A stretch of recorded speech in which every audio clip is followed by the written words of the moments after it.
أعوذ بالله من الشيطان الرجيم بسم الله الرحمن الرحيم الحمد لله رب العالمين والصلاة والسلام على خاتم الأنبياء وعلى المصطفى من المرسلين سيدنا وأولنا والشهيد علينا حبيب قلوبنا محمد صلى الله عليه وعلى آله وعلى أصحابه وعلى معيته ومن سار على نهجهم إلى يوم الدين. My dear brothers, my dear sisters, Assalamu alaikum wa rahmatullahi ta'ala wa barakatuh. I'd like to preface this week's presentation with a note, and that is that in the coming this month and next month, I will not be here where this recording takes place every week. I'll be traveling. Some of you know I'll be going to South Africa, and I'll be going to 2 or 3 other countries after that. So this presentation is not going to be recorded in the coming several weeks at least. I will be speaking in the places that I'm going, except for one country, and my understanding is that the presentations or the lectures or the khutbahs or whatever are going to be recorded.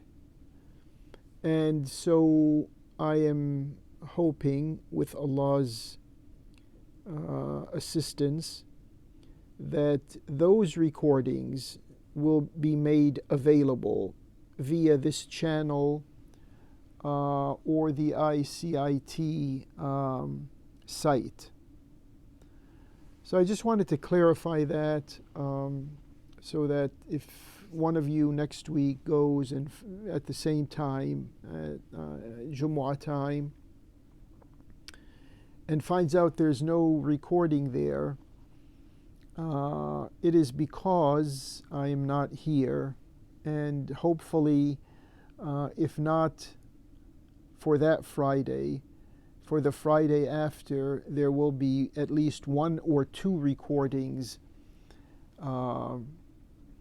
that will make up for my absence here. So now we will return to our course of explaining some of our lesser known chapters in history. I know very well that speaking about Muawiya is an extremely controversial issue.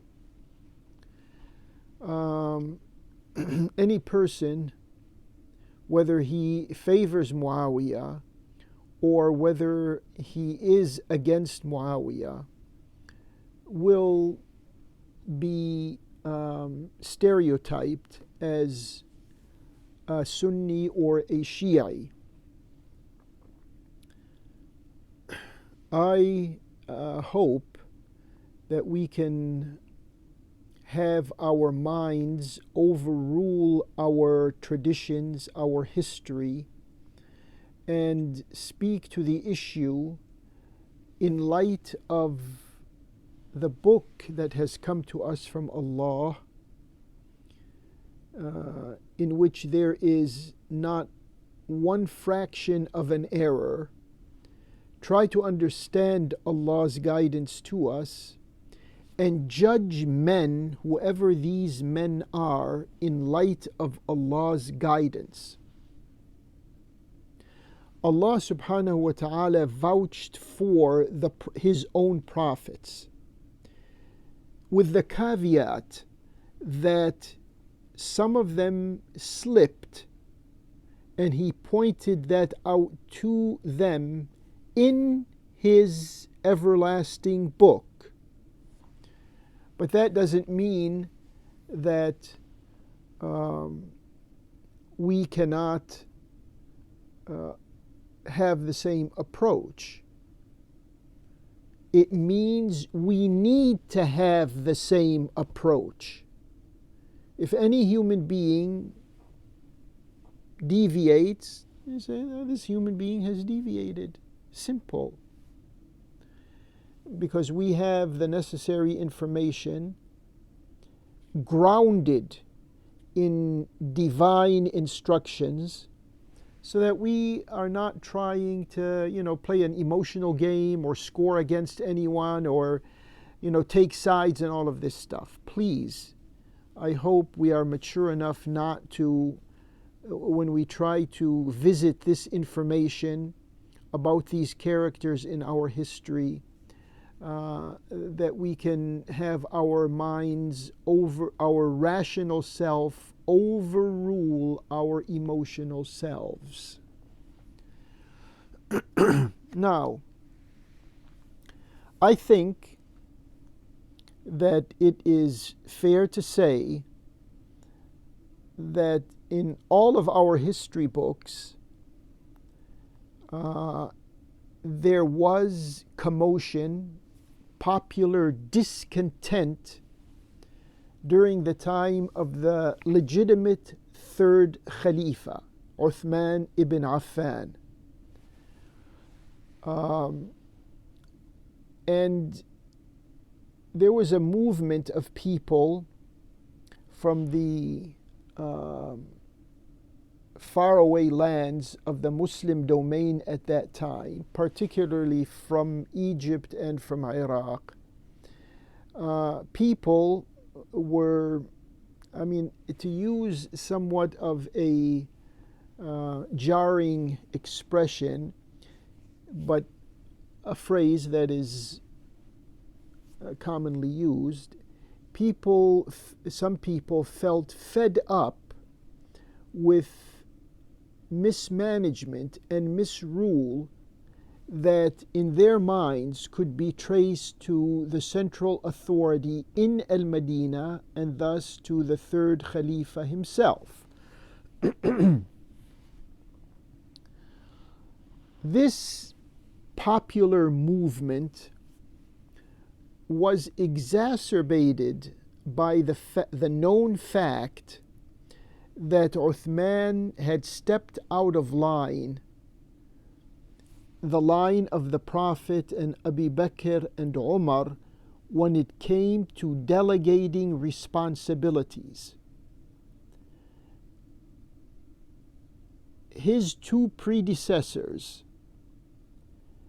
Abu Bakr and Uthman, did not give any, what we call today, official responsibilities to any of their family members or their immediate family circle.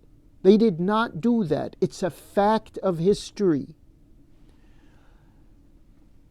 The corresponding fact to that is that Uthman did assign his relatives, his family circle members, assigned them positions in the Islamic decision-making process.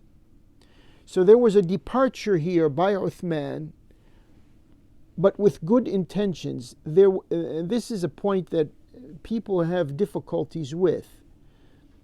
Uthman, with good intentions, tried to rely and have trust in his own family members to Islamically run the state of affairs or the affairs of state. But what happened was some of these family members were not qualified, not in the very technical or professional sense, but in the self-denying sense. In other words, some of them were selfish, and some of them were harboring political ambitions, and some of them had their own history of opposing Allah's Prophet. They went to war against Allah's Prophet and the Muhajirin and the Ansar and the pioneering Muslims who were with the Prophet. So when this fact began to spread throughout the Muslim territories that were now expanding year after year, the newcomers to Islam, obviously Islam at that time was synonymous with justice. The same way today the mainstream media, the corporate media, equates Islam with terrorism. In those days, Islam was equated with justice, with equality, not with hatred and with banditry and with the types of imagery that we have in today's controlled capitalistic type of media. So this movement against Uthman culminated in a very sad moment. Uthman was in his residence. He was reading the Quran, and the rioters were outside of his residence, demanding him to answer to them. They had questions, they had concerns, they had criticism. Some of them felt cheated, as it were. And to put it in, you see, Uthman did not have bodyguards. The Khulafa and the Imams did not have bodyguards. Unlike what would happen later on when Muawiya became the ruler of the Muslims. From there on, you had Praetorian guards, you had special forces, you had, all of these types of security personnel around the ruler. The justice and the fraternity of the Muslims at that time, when the Khulafa were ruling, excluded that. But nevertheless, Uthman stayed inside his house, and the son of Abu Bakr's son, made his way inside the house. And he threatened Uthman. And Uthman reminded him of the solidarity and brotherhood that bonded Uthman with his father, Abu Bakr. He mentioned to him a couple of emotionally poignant incidents between him, meaning Uthman, and Abu Bakr, the father of this person right now who's threatening Uthman with a knife or a dagger in his hand. And it was so moving that he withdrew himself. Abu Bakr's son withdrew himself from a moment that could have turned into an assassination and left. But this is how critical and how emotional this whole issue was.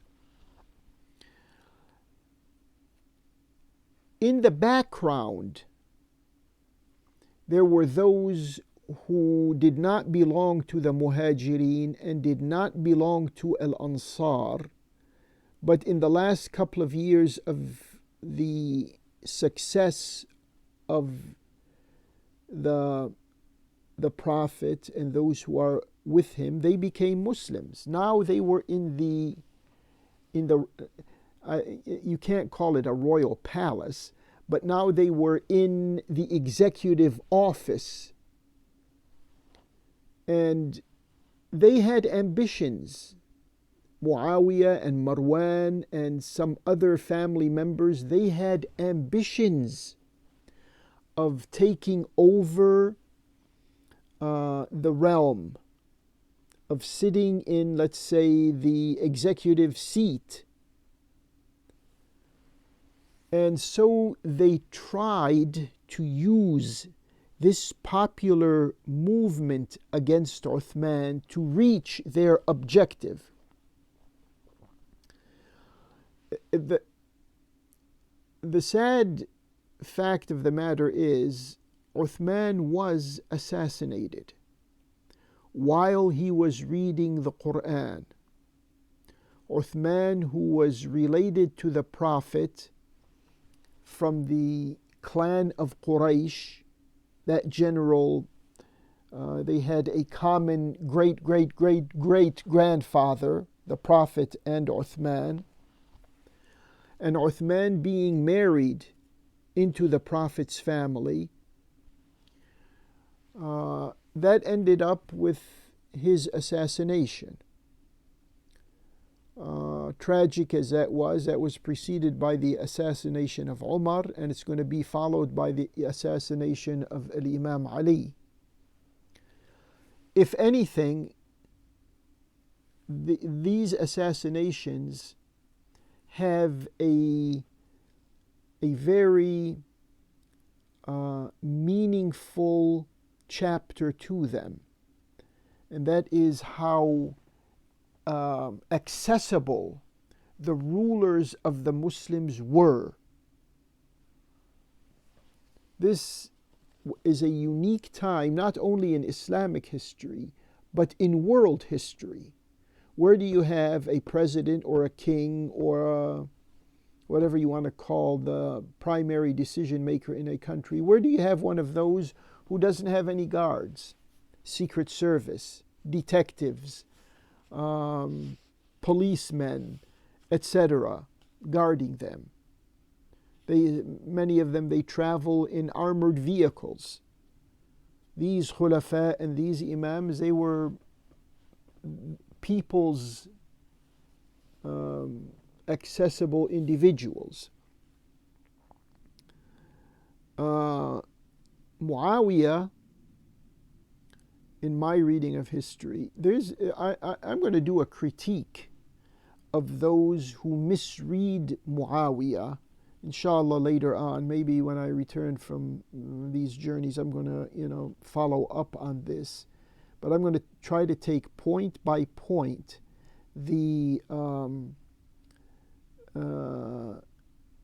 what Muawiya's admirers believe to be his strong points, and hopefully we will see that he didn't have any strong points of his own. What he did was he played on, number one, the internal sincere thrust of the Muslim peoples vis-a-vis external enemies, while at the same time coordinating with external enemies to get rid of his internal competitors. And those are going to be the imams in the time of Bani Umayyah, and later on this will continue in the time of Bani al-Abbas, meaning the central authorities in Damascus, and then after that the central authority in Baghdad. There are some personal characteristics of Muawiyah. He didn't have any problems with selling idols or figurines that would come from what is today called India.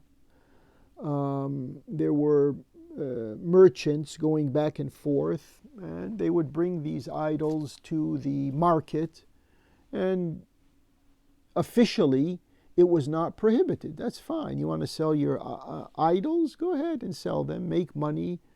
Money is the bottom line. There was no Islamic inhibition. There's also the issue of consuming liquor or alcohol. That was taken very lightly during that time. We have to repeat and remember that Muawiya and Yazid were from the Tulaqa. They were, please, brothers and sisters, brush up on our Islamic history. These were not Sahaba. These were Tulaqa and Mu'allafa qulubuhum. They spent almost 20 years at war with the Prophet and the Muhajirin and the Ansar. If they could have, they would have killed the Prophet and the Muhajirin and the Ansar. And for them to flip in the last year or two and come and say, oh, we are devout Muslims, we are Sahaba, we are this and we are that. Let's not be as frivolous as to accept these types of statements from them. It is also, for those who care to visit this history, it is well known that when Muawiya became the leader of the Muslims, I may add the less than legitimate leader of the Muslims, he used the expertise of the Byzantines in managerial and administrative positions in the Islamic state. He didn't have any compunctions about that. And the concept of hajib, which in today's terminology would be equivalent to special guards, that didn't exist in the previous years of the Khulafa. But he, being influenced by the Byzantines, being settled in Damascus, he brought in security forces to protect him. If he was if he was totally innocent, like as was the case with Abu Bakr, Umar, Uthman, and Ali, if he was totally innocent as they were, why would he bring in all of these guards to protect him? He must have been doing something wrong. The Khulafat did not feel like they were doing something wrong, so they didn't have any guards. But he, as is the case with any human being, when they are involved in serious crimes, they need protection. And if they have to, have a force of some sort to protect them, well, bring them in. So, you can't fault him for acquiring the professional and administrative skills of those who were ahead in worldly affairs, such as the Byzantines. Okay, fine, you need some professionals to maintain records and files and these types of things, because this was a vibrant and growing Islamic community, and it had to be organized. And the people out of Arabia, they did not have those organizational skills. But there were others who were not Muslims who had these organizational skills. So if Muawiya wanted to use them, you can't fault him for that. But if they become like insiders and they want to influence the course of Islamic policy, internal policy especially, then we have problems with that. In the war that Muawiya launched against Al-Imam Ali, Muawiya was the aggressive, the belligerent party, per the Prophet's hadith. تقتله الفئة الباغية. The Prophet said in reference to Ammar ibn Yasir, he is going to be killed by the belligerent camp, by the aggressive party. And who killed Ammar ibn Yasir? It was Muawiya and the troops that were with him. But one issue I think that has to be mentioned here is that the influence of the Byzantines on Muawiya was such that they convinced him to have some I mean, if I use the word, it's not a modern thing, but in the perimeters of those days, for the first time, the Muslims established, during Muawiya's reign, they established a naval force. To do something like that, you cannot rely on the nomads of Arabia. They had no marine skills at all. Zero. Period. So to do something like that, obviously you have to rely on those who had the knowledge and the know-how, the modern tools to build ships and vessels that can go out to sea and arm them, etc. That was done during Muawiya's time. Was it done with the internal conditions of Muslim being peaceful? No. It was done in collaboration with the external forces to defeat the opposition among the Muslims towards a person who has shifted a Khilafah Imama system into royalty, monarchy, and a kingdom. Now, instead of us focusing on Muawiya as a ruthless leader, let's focus on the Muslims who were divided. Some Muslims were in the camp of Imam Ali, and other Muslims were in the camp of Muawiya. When they were at war in Al-Jamal and particularly in Siffin, when they were at war, something unusual happened. And that is when the war at that time is not like today. There's no missiles and sophisticated things. They were two, let's call them battalions, juxtaposed with each other, facing each other, one on this side, the other on this side, and then they would skirmish beginning with individuals, and that would draw in the others from both sides, and then they would battle themselves with bows and arrows and with swords and shields, and a little armory on the body. That was warfare at that time. And then there's a break.